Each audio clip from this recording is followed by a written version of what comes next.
السلام عليكم يا احلى متابعين. اليوم جيت نحكي لكم قصه ديال الحب والاحلام والخيبه اللي ما كتجيش في الحسبان. وقبل ما نبدا لكم قصتي غنسولكم واحد السؤال وخلوا لي الجواب ديالو في التعاليق.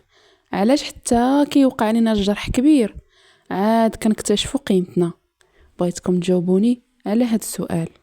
انا مريم، بنت دارنا، متربيه بالحب والاحترام، عايشه وسط عائله متماسكه، عندي إخوة وأخوات، والديا دايرين كل شي باش نكونوا مرتاحين في حياتنا. قريت وحصلت على شهادة متواضعة، ولكن الحمد لله طموحاتي كانت كبيرة. وفي واحد النهار مشيت نخرج مع صديقاتي، وبالصدفة تدخل واحد الشخص اللي قلب حياتي على الآخر.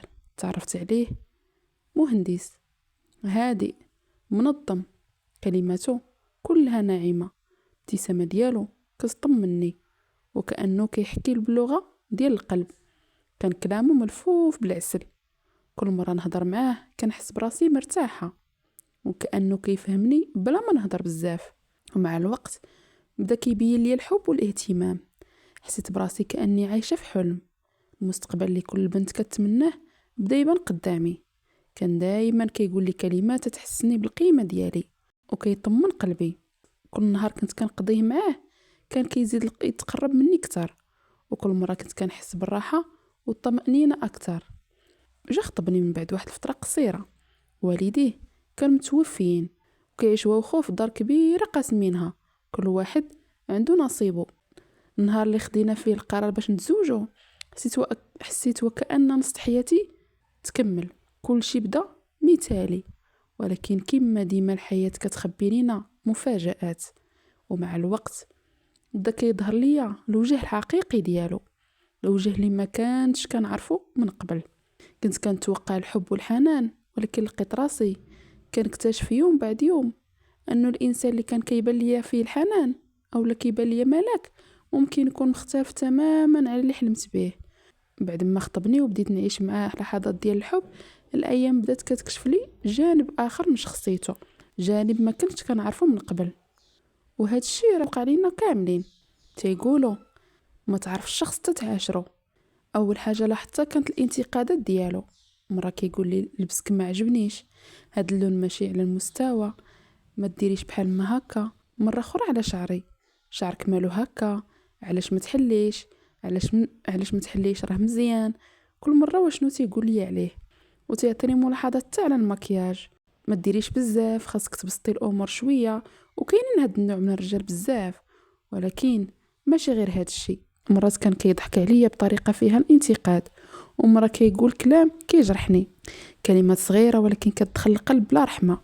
وفي واحد النهار جلس معايا وقال لي صافي، انا بغيتك تكوني بحال نساء اصحابي، راهم متربيين وراقين كيعرفوا يتصرفوا، نتيا خاصك تحاولي تكوني بحالهم.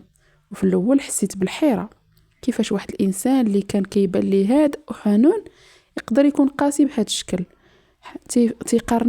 تيقارني بنساء صحابه. حاولت نهضر معاه، حاولت نشرح ليه المشاعر ديالي. مرات كيقول لي راه انا غير كندير هادشي باش نعاونك تتحسني وتكون لي حتى انت بحال النساء الراقيات. كنت نقول مع راسي غادي يتبدل مع الوقت، غادي يتعلم يحترمني ويقدرني. لكن مع مرور الايام لاحظت انه ما تبدلش، نفس الانتقادات، نفس الطريقه ديال الكلام، حتى تصرفاته بقات نفس الشيء، بلا اي تقدم وبلا اي نتيجه. هنا حسيت لاول مره ان الحب وحده ما كافيش، ان الحب للاحترام كيبقى ضعف، وان الصبر وحده ما كيغيرش الناس. كنت كنحاول نصبر، كنت كنحاول نتعايش مع هذا الشيء، ولكن كل مره كان كيجرحني فيها بلا سبب حقيقي. كل مره كان كيحرقني في قلبي. وبعد فتره الخطوبه اللي كانت صعيبه بعد الشيء بسبب الانتقادات ديالو، وقع شيء قلب حياتي على الاخر. خوه توفى فجأة، كان شخص غالي عليه بزاف، حتى بالنسبة لي كان حاضر في حياته بطريقة عائلية كبيرة، فيه با، فيه خوه، فيه كل شيء. كنت كنشوف التعلق ديالو بخوه بحال خوه هو كل شيء بالنسبة ليه. طبيعي وقفت جنبه، عاونته كيف ما قدرت، ساعدته في الترتيبات، ساعدته في الجنازة، وقفت معاه في كل لحظة. وكانت هذه الفترة صعيبة عينا بجوج، الألم كان ظاهر في عينيه والحزن ديالو كان كيوصل للقلب، وحتى أنا كنت متأثرة معاه. شعور التعاطف كان كبير، والقلوب كانت مرتبطة أكثر من أي وقت داز. وبعد هاد المحنة قررنا نتزوجوا بسرعة بلا عرس. كانت الأيام صعيبة والفرحة كانت محدودة بسبب الحزن اللي وقع، أن خوه مات اللي باقي موجود في قلبه. كنت كنحس براسي كنضحي باش نخفف عليه، وقلت مع راسي الزمن غادي يداويه، غادي يبدل كل شيء. ربما الزواج منين نتزوجوا يكون فرصة باش نرجعوا لحياتنا الطبيعية. وفعلا في أول شهور ديال الزواج كانت الأمور زوينة. كان كيحترمني، كيبين اهتمامه، والحياة بيناتنا كانت شبه طبيعية. بس كنحس بالراحة لأول مرة من بعد شهور ديال الانتقادات. كنت كنحاول نبني حياتي معاه، وكنت كنستغل كل لحظة باش نحاول نخلق الجو الهادئ بعيد عن الصراعات. ولكن هاد الهدنة كانت قصيرة، كانت مجرد فترة مؤقتة، راحة صغيرة قبل العاصفة اللي كانت غادي تجي. كنت كنحس بشي حاجة ماشي هي هاديك، شعور داخلي كيقول لي هادي غير فترة مؤقتة وكل شي غادي يرجع نفس الصعوبات السابقة. كنت كنراقب كل تصرف ديالو، كل كلمة تيقولها، وكل مرة كيبان ليا جزء من الغضب والانتقادات والأنانية اللي بقات كتسنى باش ترجع. وبعد ما عشنا فترة قصيرة من الهدوء بعد الزواج، بدا يظهر الوجه الحقيقي ديالو. كل يوم كان كيبدا يطيح عليا بالكلام بطريقة تدريجية وكيخلي أثر كبير في قلبي. كيقول لي كل مرة شنو تيقول لي، الريحة الدار ماشي زوينة، خاصها تبدل، اش هاد الريحة ديال الماكلة كيفاش دايرة. كل مرة تيعطيني انتقادات، مرة على طريقة كلامي، كيفاش كتهضري هكا، خصك تكوني شوية مثقفة، طريقة كلامك بايخة. ومرات كيرجع يقارني مع نساء الناس اخرين، شوفي كيف دايرين النساء صحابي، شوفي كيفاش تيتصرفوا، انتي خاصك تتعلمي منهم. واحيانا كيقول لي بصراحة انا نستاهل وحدة افضل منك واحسن منك. كان كيطيح من عيني بهاد الهضره، وشويه بشويه كل كلمه كانت كتجرح الثقه ديالي في نفسي. كل انتقاد كان كيهبط لي المعنويات ديالي.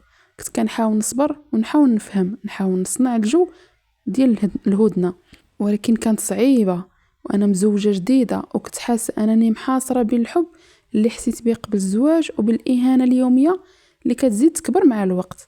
الضغط النفسي بدا كيكبر، وكنت كنحس بحال إلا كل يوم كنخسر قطعة من نفسي. كنبغي نوقف نرد عليه، ولكن كنت خايفة من ردة الفعل، خايفة من المشاكل، وبنفس الوقت خايفة على الاستقرار ديال حياتي جديدة. كنت كنعيش في دوامة، كل مرة كنحاول نتجاهل الكلام ديالو، وكل مرة كان كيخرج لي بملاحظة جديدة. كنت كنحس براسي عييت تنتحبط، ولكن كنت كنحاول نقنع راسي نصبر شوية، يمكن يتبدل، يمكن يتحسن. ولكن مع الوقت صارت الأمور أوضح، أنه ما غاديش يتبدل نهائيا، وأن كل يوم كيولي صعب من اللي قبله.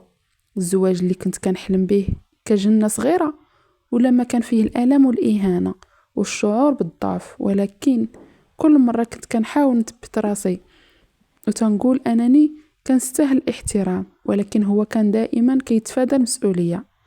اللي كان بيني وبينه كان صعيب، ولكن اللي جا من بعد كان فوق أي صدمة توقع على العقل.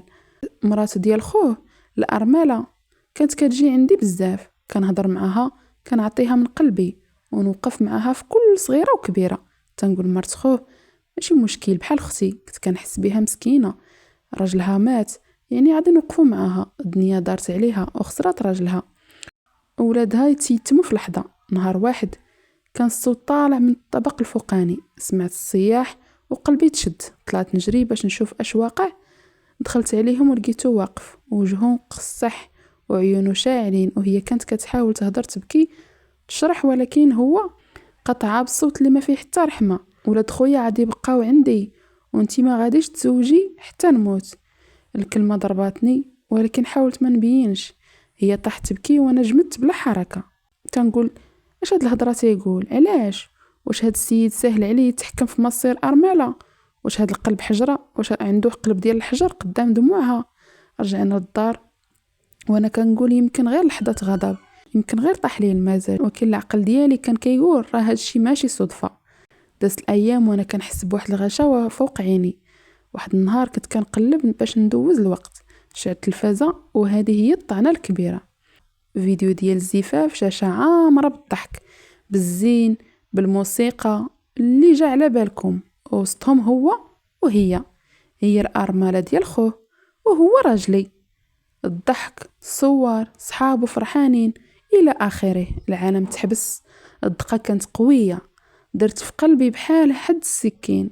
دموعي هبطوا بلا ما نحس، ولكن سمعت صوت في الداخل ديالي كيقول: مريم، ماشي هذا اللي غادي يطيح منك، ماشي هذا اللي غادي يتحكم فيك. جمعت راسي، مسحت دموعي وقلت: لا، هاد الصدمة هي بداية ديال الحقيقة اللي خاصني نشوفها كاملة، بلا خوف بلا مجاملة. وقفت قدامه، ما بقيت لا خايفة لا متردة لا ساكتة. هضرت بصوت ثابت حتى أنا تفاجأت من القوة ديالي. قلت ليه: شفت الفيديو، شفت الحقيقة، فسر لي اشنو هادشي. دار فيا داك النظرة اللي ديما كان كيحاول يخوفني بها، ولكن هاد المرة ما خفتش. جاوبني بجملة بحال شي واحد كيشرح قانون، ماشي مصير ديال بني آدم. هادو راه ولاد خويا، وانا ما نخليهمش في حضن راجل غريب. هذا هو الحل. عجبك ولا لا؟ تجمدت، ماشي من الخوف ولكن من الصدمة. كيفاش الحل عنده هو يتزوج أرملة خوه بلا علم زوجته؟ كيفاش نكون أنا الزوجة وفي الحقيقة ما كان حتى بلاصة ليا في حياته؟ كيفاش عايشين في دور مهملة وكيعطي القيمة كلها لشي صور كبيرة مرسومة في راسه؟ فهمت كل شي في ديك اللحظة. فهمت علاش كان ديما كيسخفني، علاش كان كيقلل مني، علاش كان كيبغيني ضايعة باش هو يبان أحسن، باش داكشي اللي فيه دايما يحسوا أنه الفوق. ولكن حكايتي ما سالتش هنا. الحقيقة الكبيرة باقي ما خرجتها، والعاصفة اللي جاية كانت أقوى من جميع اللي فات. قلت: واخا ما غاديش نطلق، ولكن غادي نبدل مريم كاملة. ومن النهار اللي بدل وجهه بدلت وجهي، بدلت لباس ديالي، اهتميت بنفسي، مكياجي، شعري، ريحتي، ووليت انا اللي فوق هو اللي لتحت. ما بقيش كنجري من وراه، ما بقيش نوضح ليه كل شيء، ما بقيش نوجد ليه حوايجو. شحال من حاجه نقصت منها. مني دخلت الدار لقى مرا واحده اخرى، بديت كنضغط عليه بالفلوس، في الطلبيات، في الهضره جديده، ولا كيتقلب بيني وبين الاخرى بحال الورقه اللي كتدور في الريح. حتى نهار عطيته الضربه اللي هزاتو كامل، وضعت ليه هديه كتبت لي فيها: نهار اللي تقدر تكون راجل بجوج نساء اجي هضر معايا. تصدم، هذيك الورقه صدماتو. هذيك اللحظه تقتل فيه كاع الغرور اللي فيه، ولا تابعني بحال العبد، ولا مهبور بالشخصيه ديالي الجديده اللي طلعت عليه. وهنا تحكمت في قصتي كلها. اليوم ماشي مهم شنو دار ولا اشنو وقع، المهم هو اشنو درت انا. تعلمت واحد الحقيقه اللي بغيت نوصلها لكل مرة كتسمعني: السيد اللي كيطيح منك ماشي كيستاهلك، راه كيبغي يطمن نفسه باللي هو فوقك. ولكن نهار كتفيقي، ونهار كتولي تهتمي بنفسك، ونهار كتولي تقدري قيمتك، كيسقط هو وكتطلعي انتي. ومريم ما بقاش اسم ديالي في القصه. مريم ولات رمز للمرأة اللي كتطيح ولكن كتوقف بواحد الطريقة اللي تتزيد بها الأمام. وخليت لكم سؤال، نتمنى أنكم تجاوبوني: علاش حتى تيوقع لينا الجرح الكبير عاد كنكتشفوا قيمتنا؟ علاش ما نكتشفوهاش من الأول؟ وكانت هذه هي قصتي بلسان حكاية ظل سهام. تنتمنى لكم إن شاء الله تستمتعوا بها وتاخذوا منها العبرة. مع السلامة.